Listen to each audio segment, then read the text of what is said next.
We are back on MorningLine. Thanks for joining us. As I told you earlier, I've got a special guest with us this morning to wrap up the show, kind of talking about voting out there, senior citizens getting out and doing it safely and finding ways to get to the polling places or to do it early if you can along those lines. AARP, of course, very involved with that. And this morning we're joined by Rebecca Kelly of AARP Tennessee. Good morning, Rebecca. Can you hear me?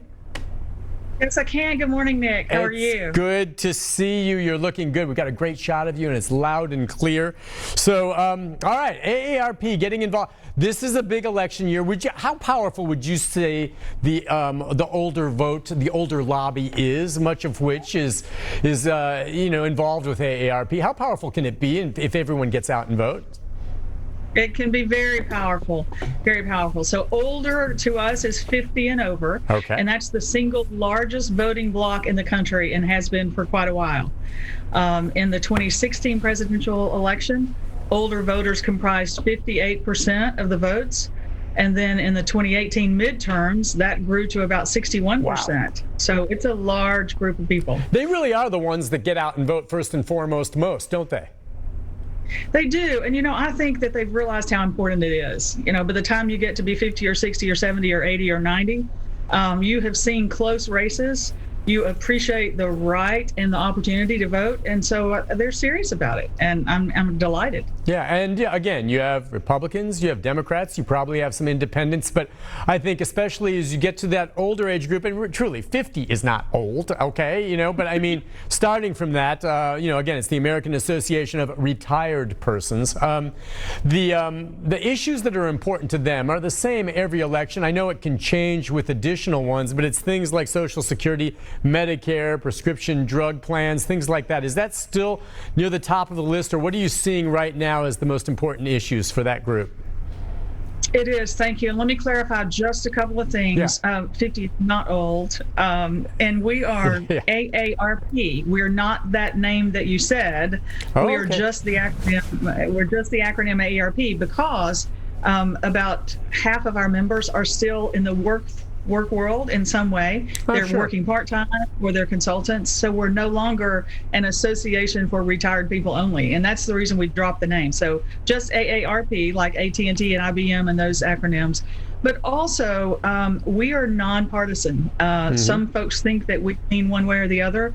The truth is we've never given a candidate or a party a single penny of money. Our members vote in large numbers. We have about 38 million members across the country. We have about 640,000 members in Tennessee. And as you might guess, the issues that are important to those folks are around health and financial security. So Social Security is a huge concern and interest of folks. Actually, for people in Tennessee, about 58% of the people who receive Social Security in Tennessee tell us that it comprises 50% or more of their income. And then about 30% of Tennesseans who receive Social Security say that it's as much as 90% Wow. of their income. So that's an important safety net financially for older individuals. Yeah. And then Go ahead. sorry about that. I was just going to say Medicare is very, very important. A lot of people look forward to 65 or 66 or 7 when you can be eligible for Medicare, and it can cover much of your health care needs at that point. So that's another safety net that's very important to folks. And again, I'm glad you mentioned that about nonpartisan, which I knew that. And again, you're right. A lot of 50-year-olds are still working, and many folks up into their 70s still working, so not retired. But with regard to Social Security, obviously you can't take Social Security when you're 50, 51, 52, 53, down the road on that. But what is AARP looking at? Are you, obviously, as an organization, you're aware of the fact that they continue to talk about potential cuts, or at the time when I'm old enough to finally start drawing Social Security, I'll be getting not the portion I expect right now, but far less than that. And it's simply because fewer people are paying in and more people are drawing on it as the baby boomers make their way through there. I mean, that's a big concern right now, that Social Security is going to be reduced. It is, and thanks for those questions and the details of the program. The financial infrastructure of Social Security is very, very important, and it has worked for many, many years for many levels of people. And so we believe and have said to members of Congress that there are some tweaks that need to be made to that financial infrastructure, but the sooner we make those tweaks, the better it's going to be for the long haul. So we want to be at the table, and we want older individuals to be at the table and the voices as people look at the long-term solvency of Social Security. The guideline now, it depends on your individual financial assets, but they ask you to wait as long as you possibly can to take Social Security, even to 70. Some people want it as soon as they turn 62. But the guideline now is to hold off as long as you can. And then I just encourage people to be hopeful and to talk to your member of Congress about how important it is to make some tweaks to that financial infrastructure for Social Security so that it'll be solvent over the long haul. What is AARP doing trying, I guess you don't have to work real hard to encourage people to get out and vote, especially in this election, but in terms of access to the voting, polling places, early voting, voting by mail, along those lines, what special, kind of issues are in place for the seniors, dealing with something like this? Well, the pandemic has certainly hit people hard, and they're concerned about being out and about. Perhaps a very popular way will be to vote by mail. If you are over 60 or have an underlying condition or are a caregiver for someone with an underlying condition, you qualify to vote by mail. The important thing to know about that is you have to request an absentee ballot. Mm-hmm. Some folks think the ballots are just going to come to you, and they will not. So one of the things we're saying is make a plan for how you want to vote right now. And so if you choose to vote by mail, be asking for that absentee ballot now. And let me go ahead and give you a couple of numbers, Nick. One is the website where you can get all of this information, including an absentee ballot, is www.govotetn.com. Okay. Again, that's www.govotetn.com. And then a phone number for folks to call is 1-877-850-4959.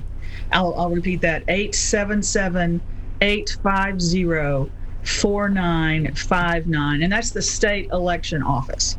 So the first thing is, if you want to vote by mail, get that absentee ballot and request for that, and that's got to be done by October 27th, and then returned, and they have to receive it by November 3rd. So I would be doing that now if that's the plan you want to do. Early voting, you mentioned earlier in the show today, starts this coming Wednesday in Tennessee, so October 14th. It ends on October 29th.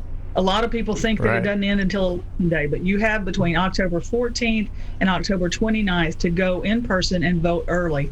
I'll tell you that during the primaries, my husband and I went early. We went in the middle of a weekday afternoon, and we walked right in. That's the way to do it.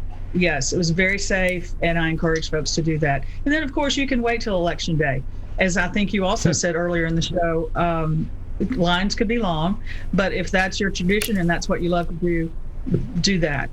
It's so important. There's a lot of partisanship and anger and bickering over the election this year. Some folks, apathy is the worst thing you can have. People need to vote. When I was young growing up, I remember people saying, if you don't vote, you can't complain. So everybody needs to exercise that opportunity to vote. Couldn't agree with you more. Real quick, we just have about a minute and a half to wrap things up. Just for folks, including myself, who are at the stage where they're probably thinking about, should I join AARP? And there's a lot of good reasons for it. I mean, I've never heard anything bad about AARP. If you join, what are some of the goodies you get with that? Real quick. So a lot of people join for information and education, and we have a ton of that. And we say we like to help educate people and help them navigate the rest of their life. So if you go to our website, www.aarp.org/TN, you'll find all the kinds of things we're doing right now in Tennessee. A lot of virtual opportunities around healthy cooking and exercise and information, conversations with mayors. We care about livable communities and working with elected officials in making our cities and counties and neighborhoods more livable as we all get older. Broadband and telehealth is something we'll be looking at again in this legislative session. Way too many Tennesseans still do not have access to broadband or certainly high-speed internet, and that's becoming more and more important. And then just support for caregivers. Our nursing homes have been hit hard. We're very, very interested in making sure that the people in nursing homes are able to vote, but then also that they are as safe and respected as possible. And the support for caregivers, we have over 1 million caregivers in Tennessee, and we want to do anything we can to support that group of caregivers. I'll tell you what, I appreciate you coming on this morning to talk about all these things. And just the bottom line, I hope everyone gets out to vote. And what's interesting is you represent an organization where most of the constituents that are involved do get out and vote. And that's nice. I wish everyone followed up like that. You know what I mean? Thank you. We try. Yeah. Rebecca Kelly, thank you for coming on today. And take care. Get out and vote. And we'll talk again. All right? Thank you, Nick. Appreciate you having us. Thank you so much, ma'am. We'll take a break. And when we come back, wrap things up with a programming note about tomorrow right after this.